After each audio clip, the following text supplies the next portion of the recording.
দীর্ঘ 17 বছর বাংলাদেশ ফুটবল টিমে খেলেছি এবং 2003 সালের সাব ফুটবল চ্যাম্পিয়নশিপের একজন সদস্য ছিলাম এবং তখনকার সময়ে যে আমরা ফাইনাল ম্যাচের যে বাঁধ ভাঙা যে জোয়ার ছিল, প্রত্যেকটি গ্যালারি কানায় কানায় পরিপূর্ণ ছিল। সেই পরিপূর্ণ গ্যালারিতে যখন আমরা সাব চ্যাম্পিয়নশিপ অর্জন করলাম, দর্শকরা মনে হয়েছে যে পুরো গ্যালারি ভেঙে তারা মাঠের ভিতরে ঢুকে যাচ্ছে।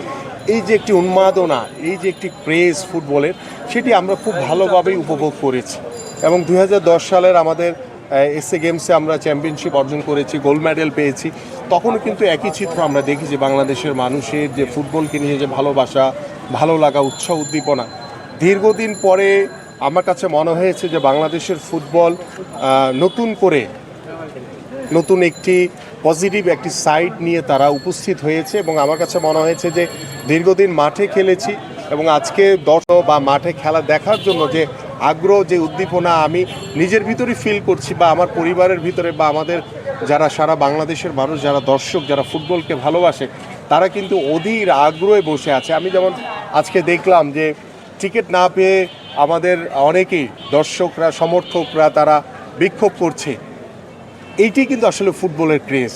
এটি মানুষের যে ভিতরে যে একটি উদ্দীপনা, উৎসাহিত হওয়ার যে একটি জায়গা তৈরি হয়েছে, আমরা এই ফুটবলকে যদি আগামী দিনে যদি ধরে রাখতে পারি, তাহলে আমার কাছে মনে হয় যে বাংলাদেশের ফুটবলটা আরও অনেক বেশি এগিয়ে যেতে পারবে। আমিনুল ভাই, আপনি হামজার সাথে কথা বলছিলেন কিংবা ফাহমিদুলের সাথেও কথা বলেছেন, তাদের কাছ থেকে কি রেসপন্স পেলেন যে আসলে সামনের ম্যাচগুলোকে ঘিরে? আমার কাছে মনে হচ্ছে যে তারা খুব পজিটিভ এবং আমি তাদের সাথে, যেহেতু তাদের সাথে নতুন পরিচয় হয়েছে, আমার অল্প কিছুক্ষণের ভিতরেই বাংলাদেশের মানুষের যে প্রত্যাশা, তাদের প্রতি যে আশা এবং তাদের প্রতি যে আস্থা, যে বিশ্বাস রয়েছে, যে হামজা চৌধুরী, ফাহমিদুল কিংবা আমাদের মিতুল বা অন্যান্য যারা খেলোয়াড় রয়েছে, আমাদের প্রত্যেকের সমন্বয়ে, প্রত্যেকের টিম ওয়ার্কের মাধ্যমে বাংলাদেশ ভুটানের এগেনস্টে এবং সিঙ্গাপুরের এগেনস্টে যে ম্যাচ খেলবে, ডেফিনেটলি জয় নিয়ে মাঠ ছাড়বে।